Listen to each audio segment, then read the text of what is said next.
Welcome to the Invincible Innovation Show, the podcast for changemakers. Each week, I talk to the most fascinating entrepreneurs and innovation leaders about innovation, strategy, and design. Hey everyone, today we're going to talk about rewiring your brain to reduce anxiety. And I'm sure it's going to be really interesting for so many people. Welcome to Invincible Innovation Live Show. I'm so glad that you're here. I'm Mazor, Kario, product innovation and value creation expert, and I'll be your host. And I have a very, very special guest with me. Hi, Ben. Hi, Adi. Thanks So for having happy me here. Sure, so happy to see you. Ben Ahrens is the co-founder and CEO at Rewiring. And I'm sure we're gonna have a great discussion. And like a few words, Ben is a chronic illness recovery expert, TEDx speaker, neuroplasticity coach, and co-founder at Rewiring. Yeah, like too many complex words at the beginning. We're live on LinkedIn, YouTube, and Facebook, and you're so invited to join the discussion and ask questions. And now we can start. So how can people take control of their own mental and physical health using their brain? So great question. I think the first thing, it starts with understanding that you can, that whenever we have a certain experience, whether it's excitement or anxiety or any way that we react or respond to a certain situation, there's two things, there's two sides of the coin. And oftentimes we focus on just one of them, which is the circumstance itself. What's happening in the environment? What is that thing that happened that made me feel the way that I'm feeling now, right? Yeah. But there's this other important side of the coin, which is how and why the body responds. Because we know that two different people can bear witness to the same event and have a completely different response, right? Even in the way we develop. My sister and I, for instance, grew up in the same household. This is a common experience among siblings. We have a very different view on how our childhood was and how our parents were and all these kinds of things. It reminds me of the discussion I had with my sister a few years back, and we talked about my mother, and she passed away like 20 years ago. And she told me about my mother, so how she experienced her motherhood. And I was like, did we grow up together in the same house, the same person? Like, it's like totally different. It's the same person. We experience it so differently. Yeah, exactly right. And so part of that, there's a lot of reasons why we experience things differently. But the important thing to understand is that the brain is the mediator between the external world and the internal world, or that's to say, the environment and your experience of the environment. The brain, and particularly a region of the brain called the limbic system, which is primarily responsible for threat detection and response, basically classifies through past experience. It learns to classify certain instances or experiences or events or people or circumstances as basically either threatening or benign. That's to say, threatening or non-threatening.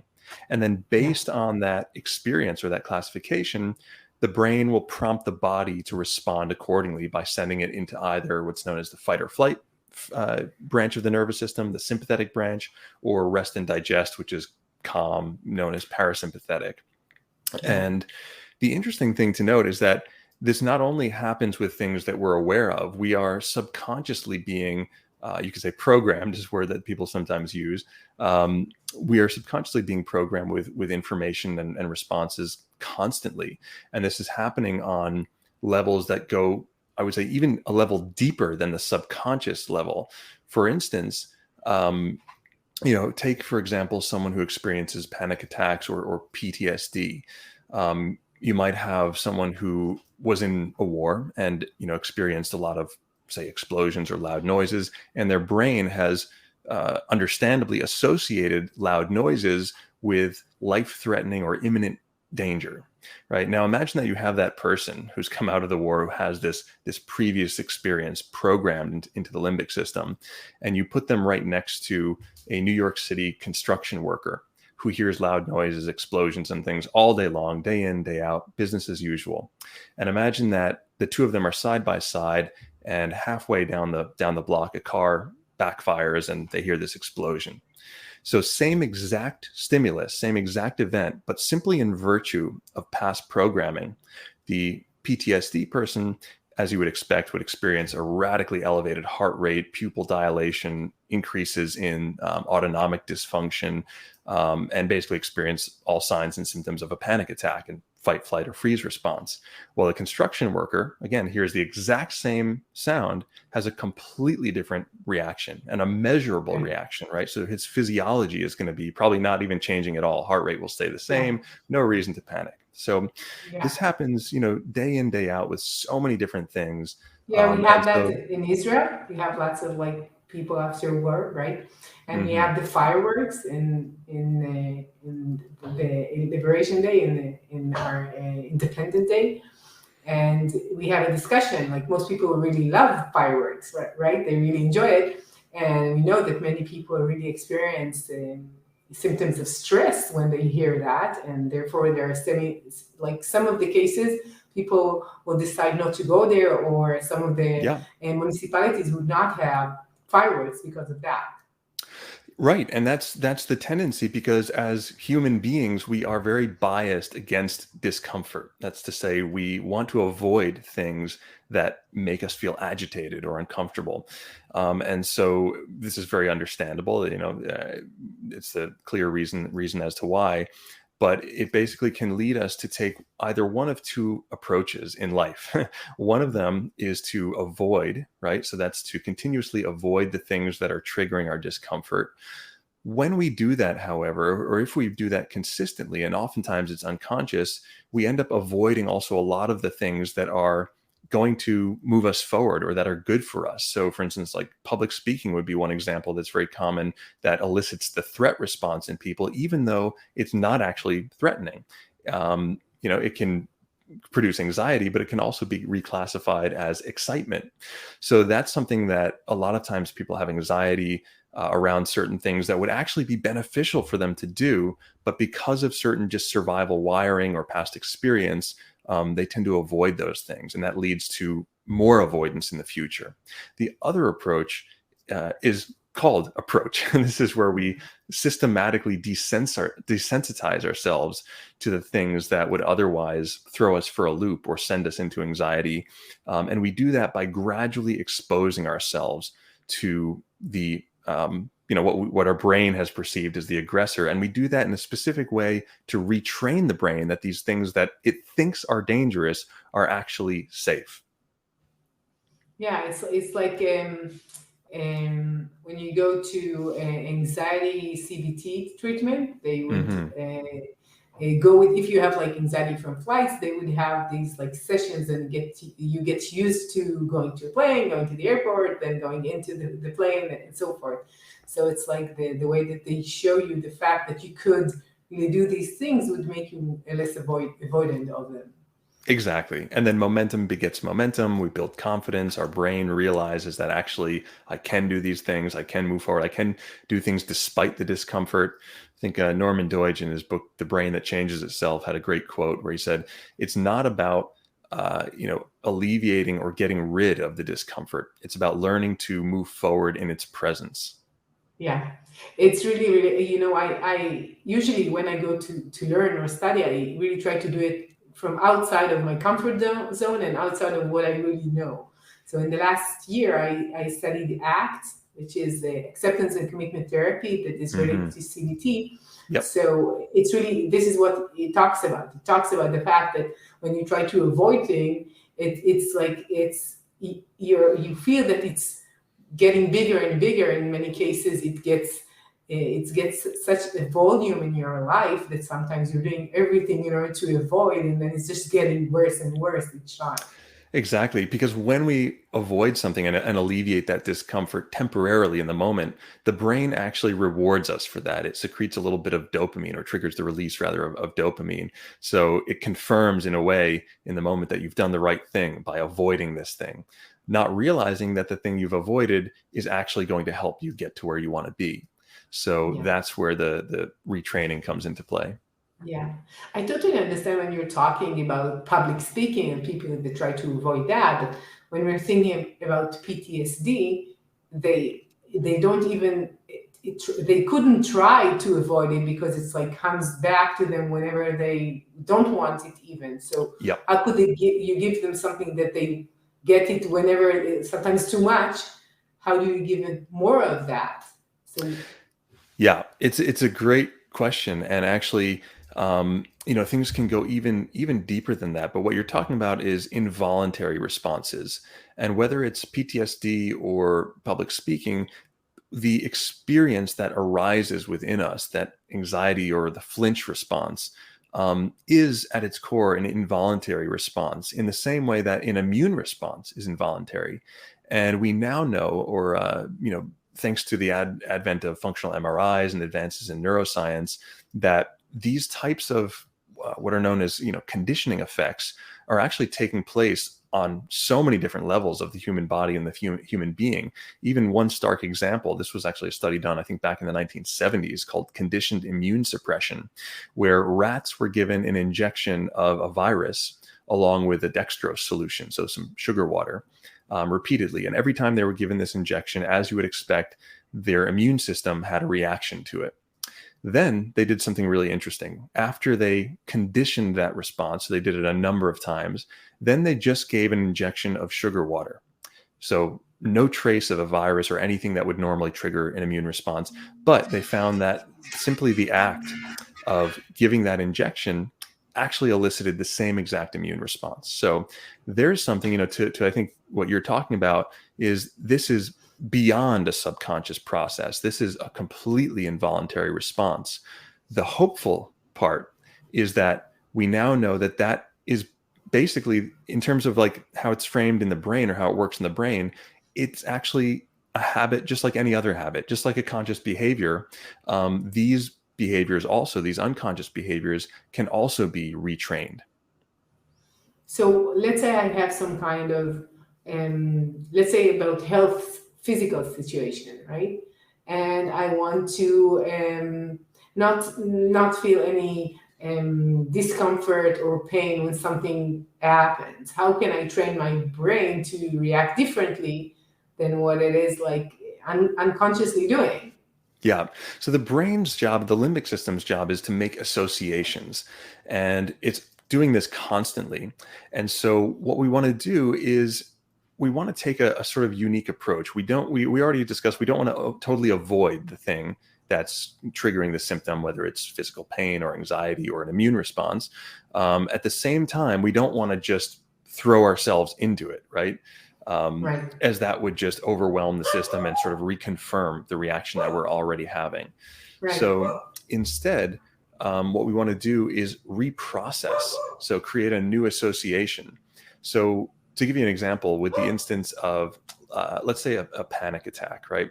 Elevated heart rate. And when someone feels that sensation of agitation internally in the elevated heart rate, that actually can sort of self-perpetuate the response. Yeah.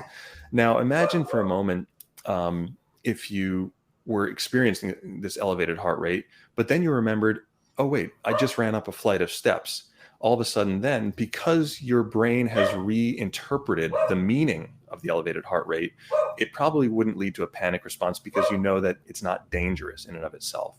Right. Similarly, with something like pain or chronic pain, and we see a lot of people with chronic pain syndrome in the Reorigin program.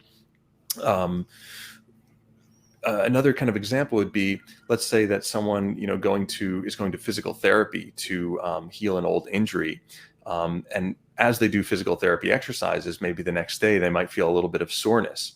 So if left to our own lack of devices, that internal sensation of muscle soreness can be perceived in the brain as a problem, right? Because it's like a reactivation of the pain. Yeah. And Even so you could say I damaged something. I did something exactly. wrong, and it's got worse. Exactly. The brain or the limbic system, with the best of intentions, who's always looking out for you, is saying, wait a minute, there's something wrong. There's pain here. There's damage here. Now, it's true on some level. It's partial truth that there's some damage, because whenever you exercise, it's creating a little bit of damage to the tissue so that it can temporarily, elicit an inflammatory response, which allows it to heal and come back stronger.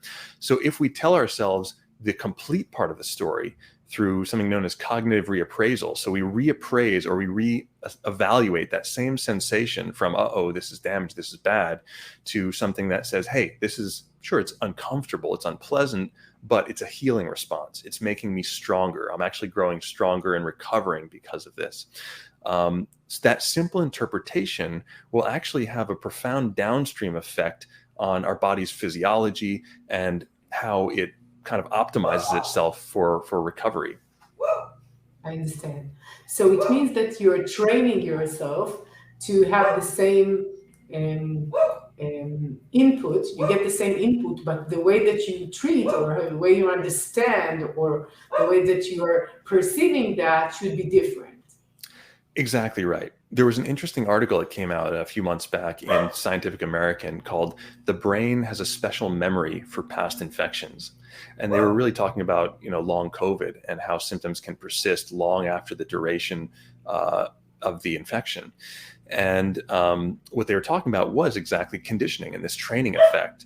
And what we do with Reorigin is we get into deconditioning, how we can retrain the brain to alleviate some of those reactions to old symptoms. Yeah. What you're saying about COVID in general, it means that once we perceive that as a really big threat, we might have a more severe response to getting sick. Other than the fact that we have a virus, we could think that it's really threatening us, and therefore we could feel much worse. Yeah, exactly right. Because when we feel, or when the limbic system believes that we're under threat, it's going to elicit a cascade of inflammatory cytokines, hormones, and neurochemicals like adrenaline and cortisol that are designed to protect us and deal with a threat in the acute phase.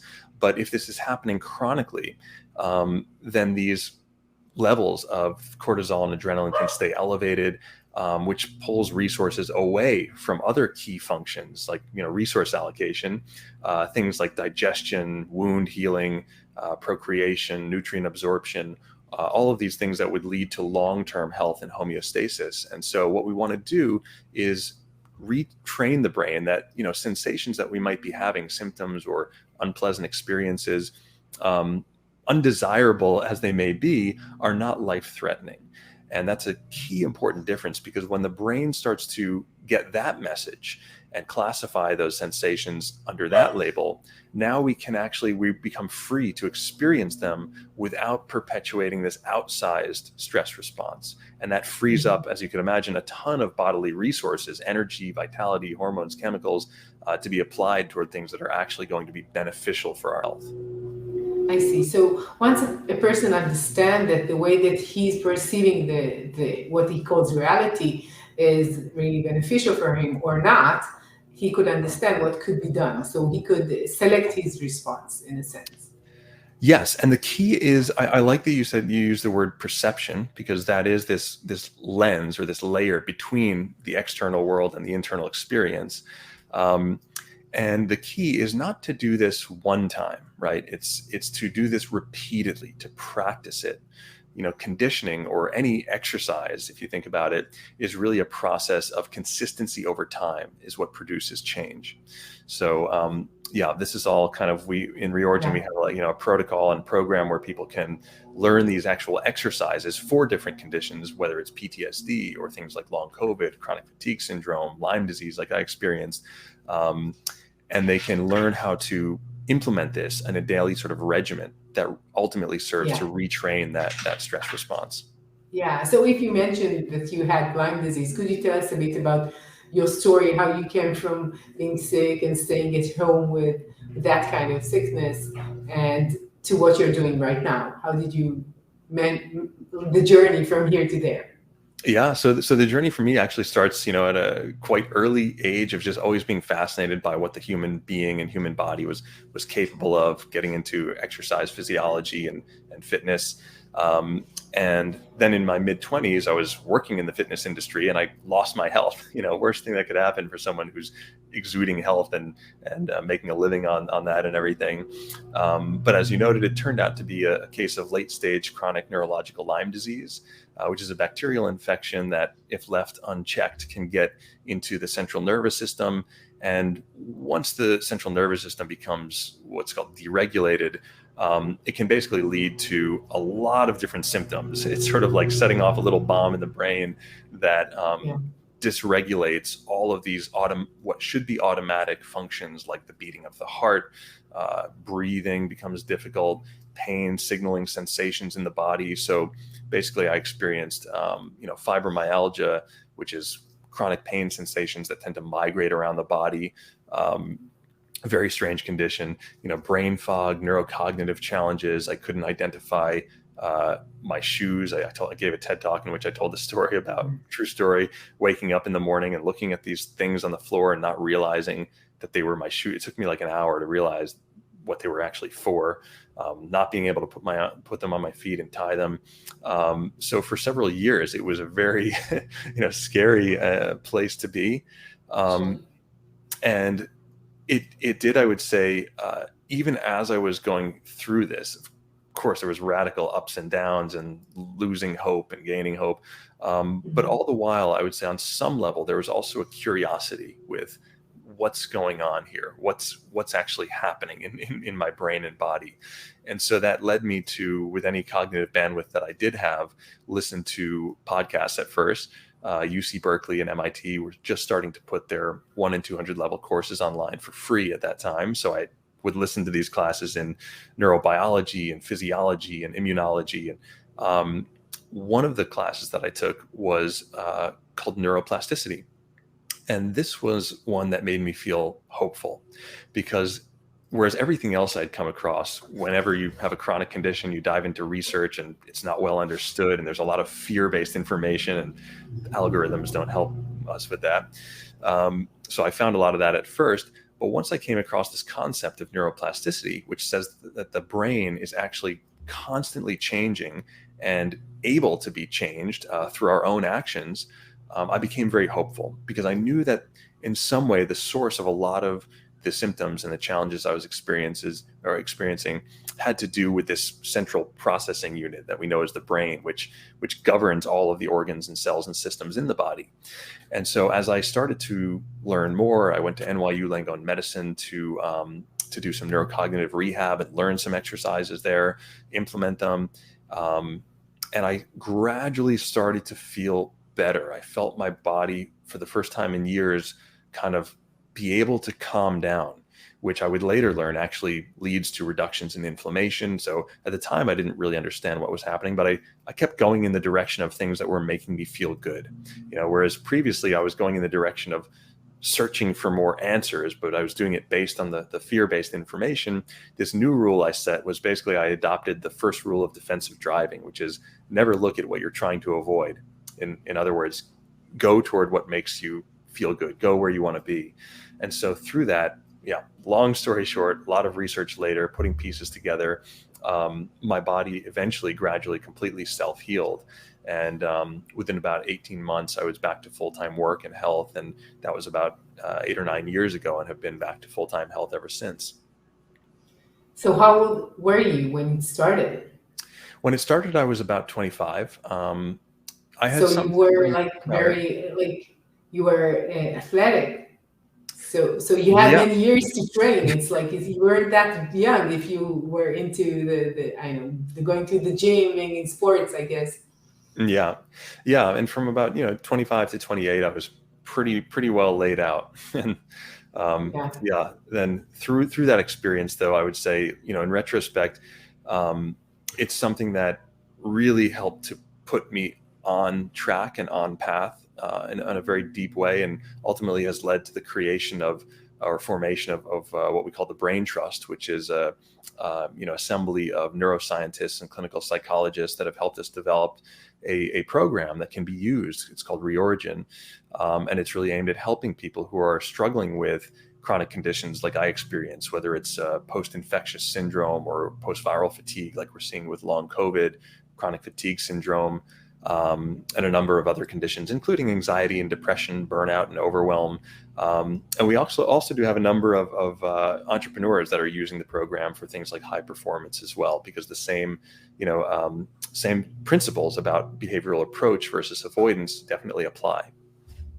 So tell me about the more like business side. I guess that I totally understand when somebody has a chronic fatigue syndrome or fibromyalgia, or it really makes sense to me that it will be so important for them to go and try to train their physics in the way that they think differently. But when somebody is an entrepreneur or he has stress in his work or fatigue, why would he say, okay, it's related to the way I perceive things? They would say, I'm working too much, or it's too hard for me, or I have so many challenges as an entrepreneur, right? Yeah.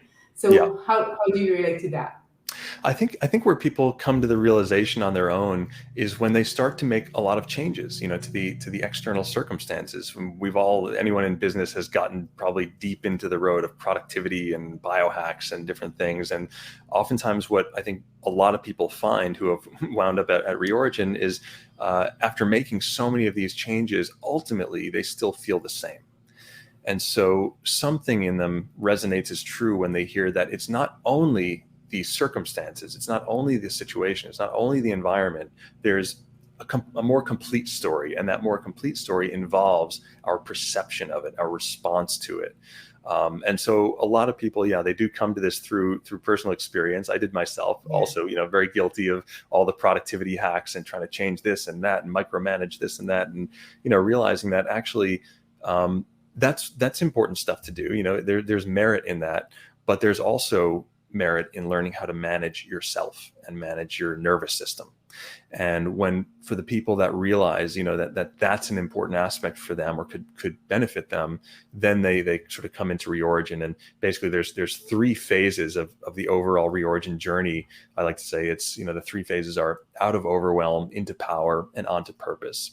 So that first phase is just like it sounds. It's about learning to become less reactive, learning to increase our resilience and our anti-fragile nature so that we can encounter the challenges of the day-to-day, but encounter them as challenges instead of as threats, which is a very different approach and response. Right. That allows us to get out of overwhelm so we can start to actually make progress. That next phase then, what I call being, coming into power, this is where we see a lot of like the actual healing happening, the physical recovery from physical conditions, as well as mental and emotional conditions. This is where people start to experience a new way of being in the world, where they're no longer moving forward through the mechanism of exertion. That's to say, pushing a lot of force, but they're actually tapping into their, innate power and ability. And learning how to produce more or be more effective with using less energy, so becoming more efficient. And then once you can do this enables you and supports you to get on to doing the things that are really important to you. So making progress with your purpose while you're here.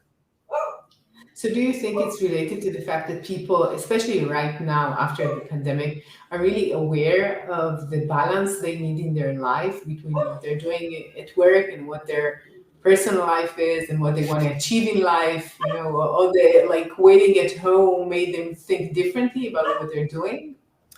Oh yeah, I think COVID and the social distancing has given everyone, I'll frame it in a positive way, has given everyone the opportunity to really self-reflect and introspect and take inventory of what we want for ourselves, and really, I think most importantly, to shift gears a little bit from the mentality of only like, what is it that I want, which is a question that we may have been asking previously, to what I think is a more important and profound one, which is, how do I want to feel? What experience do I want to have? So I think overall, of course, it's been very challenging, and we're seeing a lot of fallout from the COVID infection itself with stuff like long COVID, but also from social distancing and isolation. We're seeing radical increases in anxiety screenings, up about 93% since prior to COVID. Wow, it's double? That's yes. What you mean? It's almost double. Exactly, correct. Yeah. So the people that are coming forward and requesting help or feedback for their feelings, for anxiety, has certainly close to doubled over the last 2 years. And again, I just see that there's also a positive thing here. There's a positive opportunity because it allows us to get to that, what I called step number one, which is understanding ourselves in relationship to our environment and our circumstances. Yeah.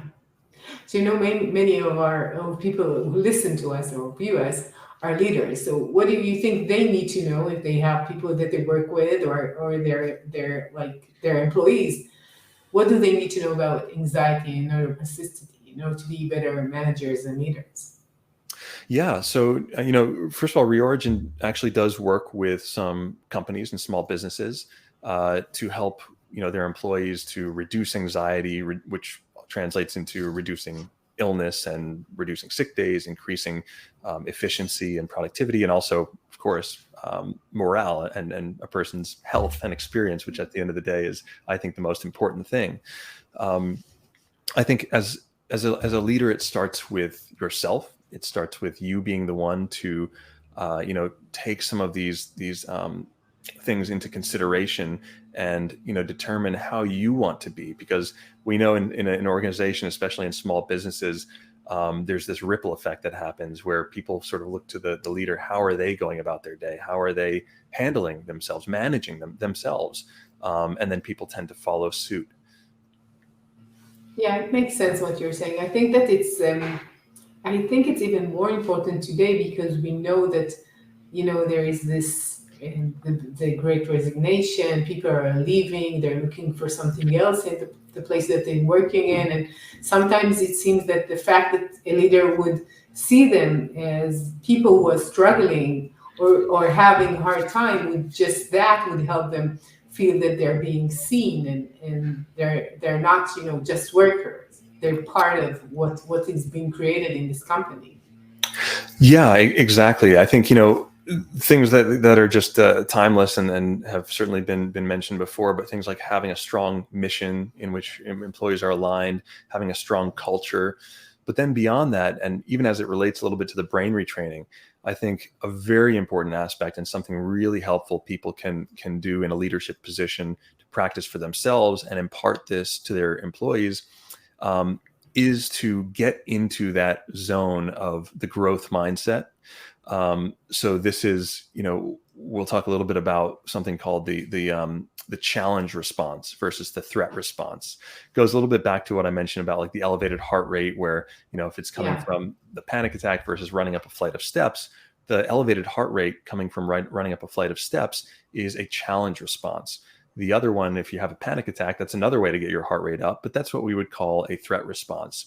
Both are very, very similar. Now, biologically, they're almost identical, but the experience of them is completely different, because when you have a challenge response and then the heart rate settles down, what happens? Well, you want to do it again. It actually it's a rewarding feeling. It feels good. It Mhm. builds confidence.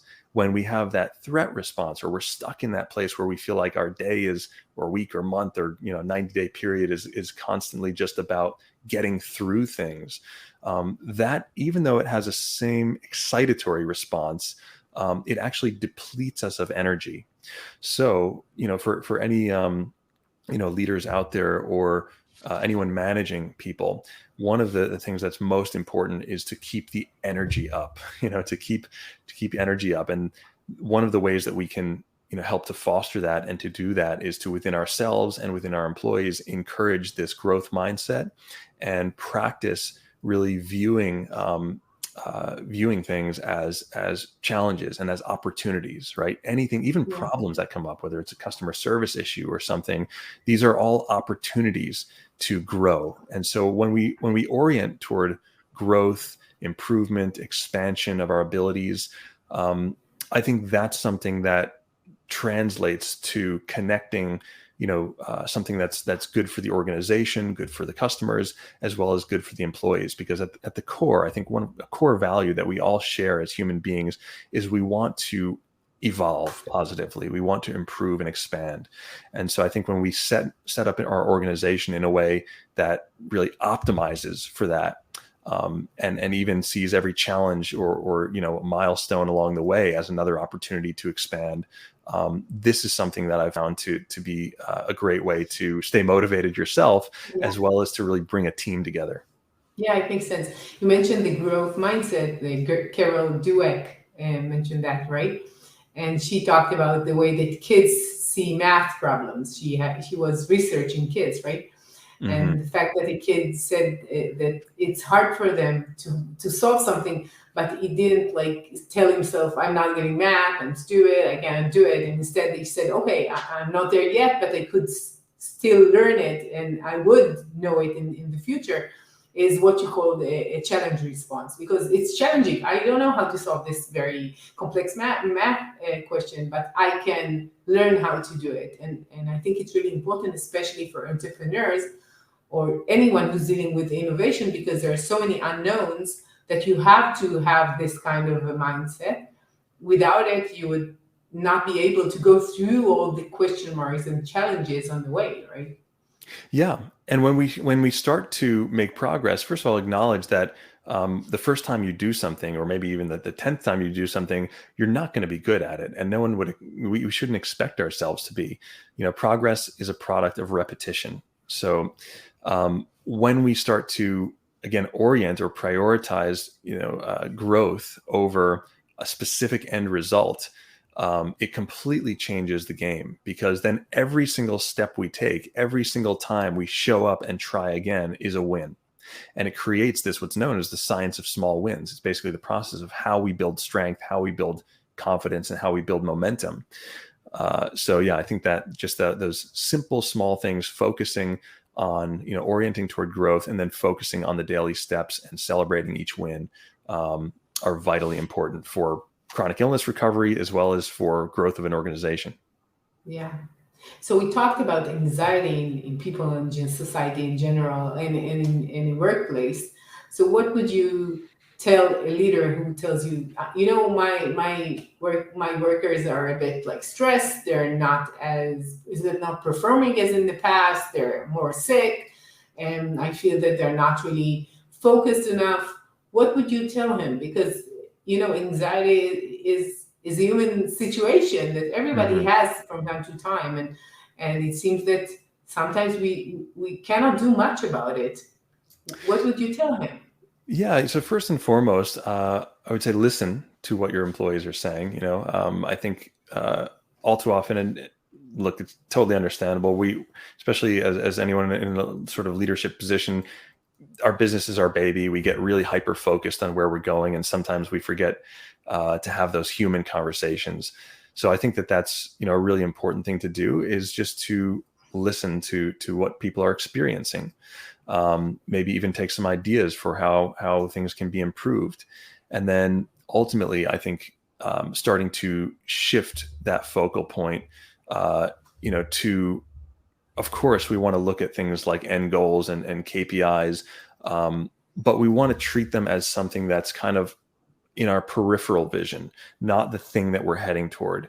Because if it's the thing that we're heading toward, then we're giving our power away, and we're encouraging, or we're basically training our employees to give their power away. If the mark was hit, you should feel good and less anxious. If the mark isn't hit, or if you're not going to hit the mark, anxiety should increase. And that's not really the way that we want to govern ourselves or our businesses. We want to be able to feel good about the work that we do, because we're showing up and doing it. And anything in the way of KPIs or indicators are really guides, guiding our direction. So I think when we think of it as feedback and not failure, it can actually strengthen us as a community to come together and orient in the same direction, knowing that at the end of the day, I think one of the first core values I have for Reorigin and our employees is this value of cohesiveness, alignment with the mission. So that we're in it together, we're moving forward, and we're always stretching. So if the core value is to stretch and grow, then any pain points we might come across, sure, unpleasant as they might be, okay, we missed the mark by, we were way off or something, but it allows us to see it as feedback, and then to reevaluate with a little bit of distance from it, where we're not so emotionally attached to it. We can actually even thank the experience for letting us know, for keeping us back in line, and then helping us to move forward. Yeah, it reminds me of what Churchill said about success. You know that line. Yeah, what was he said? Success is never final. Failure is never fatal. It's, what did he say? It's Yeah, I heard like something different than maybe he said a few things. I heard that he said success is going from failure to failure without losing your enthusiasm. I love that And, one. Yeah. yeah, and I think it's relating to what you're saying. The Yeah. fact that we have challenges doesn't mean much as long as we're continuing. And sometimes we do have challenges. And if we're talking about anxiety and any kind of mental stress that we're going through, especially during these two very difficult years, if we decided to see it as a challenge we could overcome, it's very different than just seeing the consequences and what could be done and what is the catastrophic effect that would be in our lives in the future, and then you feel more stressed, right? Because Exactly. it's going to be really bad. Yeah, that quote just came back to mind. The one that I recalled from Churchill, which is very similar sentiment. I think what he said is, success is never final, failure is never fatal. It's the courage to continue that counts. And that Yeah. shifts the focus from outcome to process, right? To just showing up and taking the steps and celebrating the fact that we took those steps. I know as an entrepreneur, so many of us can sort of wake up with a feeling that we're already, it's 6 a.m. I just woke up and I'm already in a massive productivity debt. And now I owe Yeah. this day to repaying that productivity debt, to getting all those things done on my to-do list that I didn't do, that piled up from yesterday and the day before. But through, again, changing our mindset, cognitive reappraisal, and zooming out, taking a bigger picture approach, we can actually start the day in the plus category. We can say, I woke up today. I'm alive. I'm amazing. Okay. Everything from here is an opportunity. Everything from here is a bonus. And this isn't just groundless positive thinking. It's not a mental trick or something that we just do to fool ourselves. It's actually it is zooming out and taking a look at the bigger spectrum, because at any given point, there's massive amounts of information available to us. And they say there's 11 million bits of information coming into the brain every second. But because the brain can only handle such a limited amount, it filters. And usually what it filters for are the negative information, or the things that make us feel agitated, again, because there's this what's called the negativity bias, which evolved to keep us safe. So what I think we have to do is take a big step back, look at the bigger picture, and realize that nothing is all the way good or bad. There's both in every end of the spectrum. And the key is that you can choose where your focus goes. You can choose where you spend time with your awareness. And if we train ourselves to spend more time in the plus column, right? In the, what is going well, what is working, what do we have? Not, I missed that mark, or this milestone is beyond us or something. What's working, what's going well? I think that will do a lot to put us in the right frame of mind, put us in the right physiology, and set us up for taking those steps and those small wins that lead to bigger wins down the road. Yeah. So that's really a really interesting way to finalize it. I have so many additional questions, but I think that we covered what is the most important thing, and I think that this is really important. And I would ask you, where could people hear more about you and Reorigin and contact you? Yeah. So we have a variety of resources on the website, which is reorigin.com. It's spelled out re-origin.com. And there we have self-assessments. People can take quizzes to determine everything from levels of anxiety, depression, or if they are struggling with a chronic condition. They can also do a free trial of our program to learn how they can get out of overwhelm into power, and ultimately, into that challenge response and fulfill the bigger purpose. Wow, it sounds really interesting. I will look. I offer everyone, like, just go and try it out. It sounds really, really interesting. And then I want to thank you for your time. It's been really, really interesting to talk to you. So thanks. It's been my pleasure, Hadi. I really appreciate it, and great conversation. Yeah, thank you. And to all of you change makers out there, thank you for joining us. And if you want to learn more about what I do, go to invincibleinnovation.com. And I'll see you next week with another innovative, insightful topic. See ya. Take care. Yay. How was it? All right. Yeah. I'm Mazor Kario, and you've been listening to the Invincible Innovation Podcast. Make sure to visit our website, invincibleinnovation.com, where you can learn more about our programs and my book, Innovating Through Chaos. I'll be waiting for you next week in our next episode. Thank you for listening.